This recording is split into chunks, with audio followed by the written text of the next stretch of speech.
이 영상은 정말 재미없을 수 있습니다. 재미를 원하신다면 시청을 중단하셔도 좋습니다. 충청북도 제1의 도시 청주. 안 돼. 잠깐만요.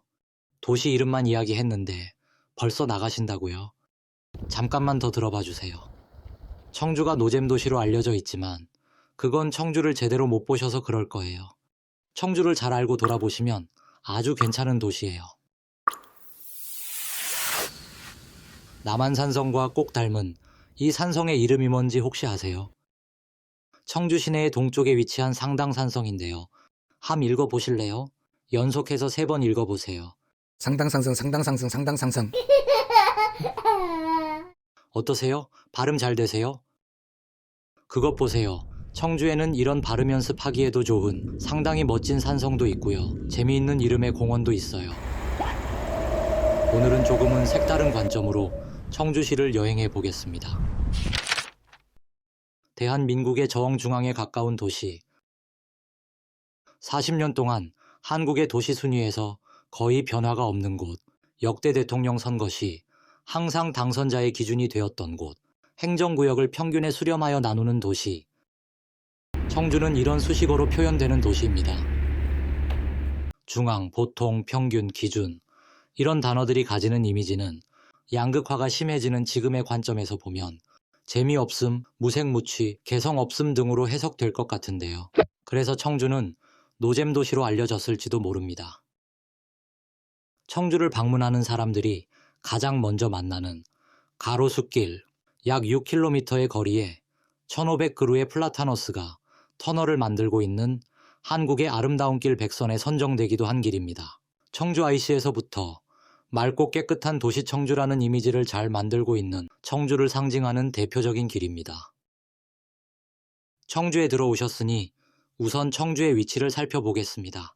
청주는 동쪽으로 괴산군 보은군, 서쪽으로 세종시 천안시, 남쪽으로는 대전시, 북으로는 진천군 증평군과 경계를 이루는 충북의 도청 소재지입니다.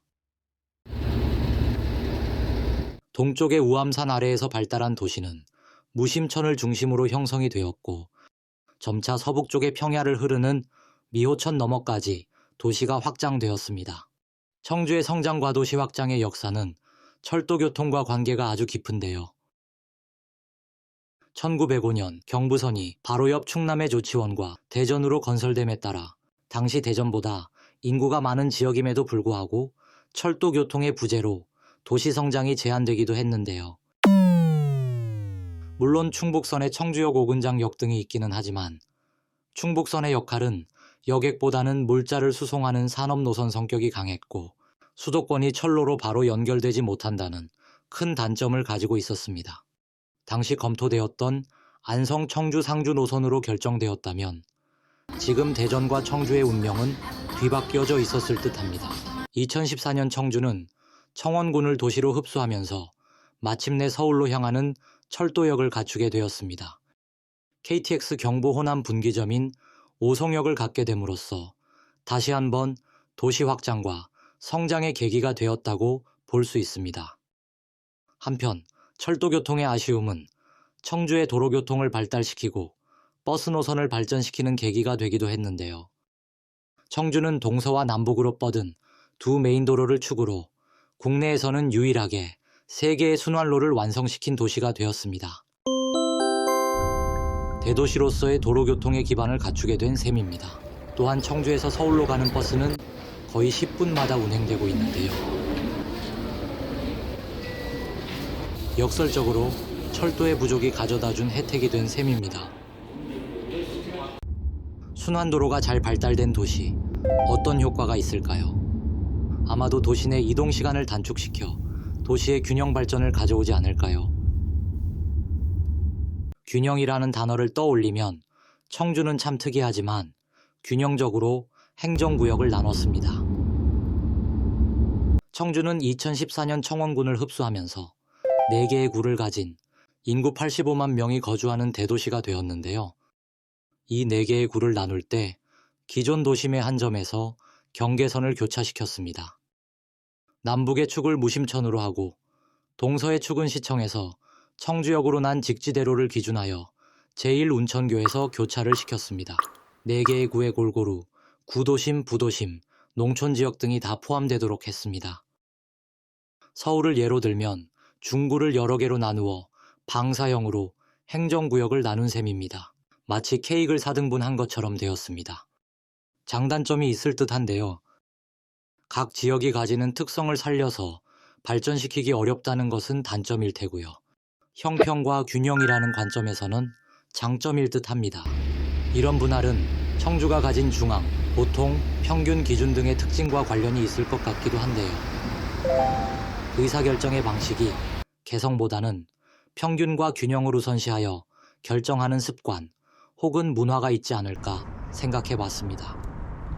청주의 이런 행정의 결과는 지역 간 구별 격차가 없는 것처럼 보이게 했지만 상대적으로 도심의 개발이라는 측면에서는 도움이 되지 못한 것 같습니다. 청주는 다운타운이라 불릴 만한 핵심 도심의 발달이 부족한 편입니다. 육거리 시장 주변과 성안길이 구도심의 중심으로 역할을 하곤 있지만 건축의 형태나 상권 활성화라는 측면에서는 미흡해 보이는 게 사실입니다. 청주의 이런 평균 수렴의 특징은 도시 성장과 인구에서도 나타납니다. 1970년대부터 한국은 여러 면으로 아주 빠른 성장을 이뤄낸 나라입니다. 경제 성장과 더불어 급격한 도시화가 이루어진 시기이기도 한데요. 인구를 기준으로 할 때 도시들의 순위 변화가 아주 심하게 나타났습니다.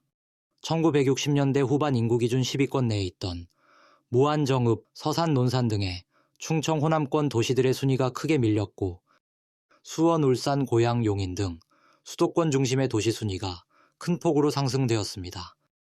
그럼 수도권이 아닌 청주의 인구 순위는 어땠을까요? 네, 여러분이 생각한 그대로입니다. 역시 이것도 평균적입니다. 청주의 순위는 1980년 14위를 시작으로 1990년도 14위였고 2024년 13위 등으로 거의 변화가 없습니다. 도시 성장과 인구 유입이 거의 평균적으로 되었다는 이야기입니다. 2025년 청주의 인구는 85만 명, 청주는 이제 비수도권에서 가장 큰 도시가 되었습니다. 와우! 이런 청주의 성장에는 여러 제조업체들의 역할이 아주 큰데요. 하이닉스, 에코프로비엠, LG에너지솔루션 등 소위 말하는 요즘 핫한 기업들이 다 청주에 자리 잡고 있습니다. 그러니 젊은 인재들이 모이는 도시가 된 것은 우연이 아닐 겁니다. 한편 청주는 과거부터 교육도시로 불리었는데요. 도시 규모와 비교할 때 4년제 대학이 가장 많은 도시 중 하나입니다. 충북대, 교원대, 청주교대, 공군사관학교 등 국공립대학만 해도 4개가 청주에 있습니다. 한때 교육 관련 인구가 전체 인구의 40%나 된 적이 있다고 하죠. 평균에 수렴하는 특징을 가진 도시에 제조업을 중심으로 미래 세대가 많아지는데 특유의 문화와 교육 도시로서의 성격이 더해져 평온을 유지하는 도시, 이런 도시가 재미있을 리는 없겠죠. 재미만을 추구해서도 안 될 테고요. 도시를 돌아보면서 제가 느끼는 청주의 이미지는 평화로움이었습니다. 볼만한 도심의 풍경도 없고 그래서 교통체증도 없는 평균 수렴이라는 반갑지 않은 특징이 오히려 평등화된 도시를 연출하여 더없이 살기 좋은 도시, 그것이 청주에 대한 느낌이었습니다. 청주를 노잼 도시로 생각해야 하는 요인은 또 하나가 더 있습니다. 바로 대표적인 청주의 상징으로 홍보하는 직지인데요. 역사책에 나오는 그냥 오래되고 재미없는 유물 정도로만 생각을 하곤 하는데요. 청주를 방문하시는 분이라면 꼭 볼만한 문화유산입니다. 세계에서 가장 오래된 현존하는 금속 활자인 쇠본이라는 재미없는 설명은 굳이 듣지 않더라도 세계가 인정하는 이 문화유산이 우리나라에 없다는 것을 알면 어떤 생각이 들까요? 그리고 직지라는 이름은 많이 들어보셨겠지만 그 책의 내용이 어떤 것인지 혹시 알고 계신가요?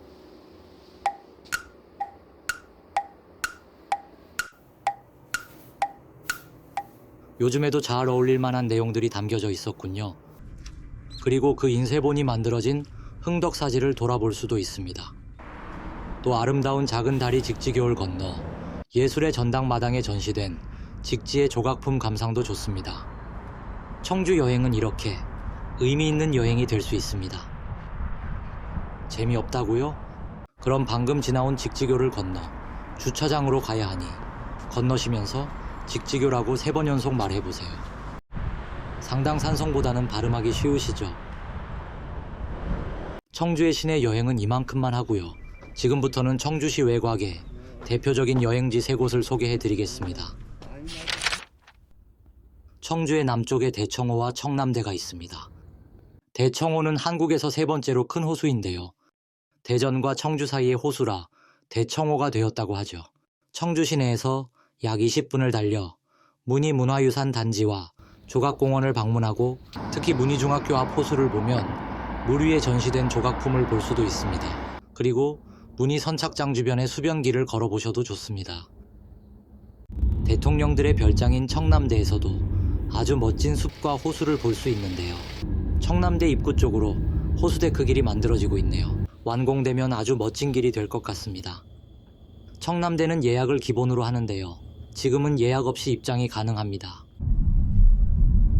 청주의 동쪽을 지켰던 상당산성에 가보겠습니다. 시내에서 10분 정도면 도착되는 곳인데요. 백제시대의 토성에서 시작되어 조선시대의 석성으로 개축된 약 4.4km의 산성입니다. 남한산성과 유사하게 산성 안에 마을이 있습니다. 남문인 공남문으로 진입하여 왼쪽으로 15분 정도 올라가면 서남안문인데요. 이곳에 서면 청주 시내를 멀리까지 조망할 수 있습니다. 서장대와 서호문을 지나 진동문 쪽으로 한 바퀴를 돌아서 산성마을로 하산하는 코스도 있는데요. 4km로 약 2시간 정도 소요됩니다. 상당산성마을에는 토속 음식점과 카페들이 많이 있는데요. 상당은 백제시대의 청주 이름인 상당현에서 가져온 이름입니다. 끝으로 소개드릴 곳은 정북동 토성인데요. 최근 젊은 세대들과 사진 애호가들 사이에 노을 사진 명소로 인기 좋은 곳입니다. 청주의 서북쪽 오근장역 근처 미호천변의 평야지대에 작은 토성이 남북으로 솟아있고 그 언덕 위에 소나무가 서 있는 단순한 풍광인데요. 노을을 배경으로 선 소나무 아래로 여행객이 지날 때의 모습이 참 아름다운 곳입니다. 역시 멋진 노을도 그 안을 거니는 사람이 있을 때 풍광의 균형이 잡히는 것 같습니다. 청주에서의 여행을 마치면서 노을진 이 토성에서 다시 생각합니다. 재미있는 여행은 무엇일까? Gormson's Travel Note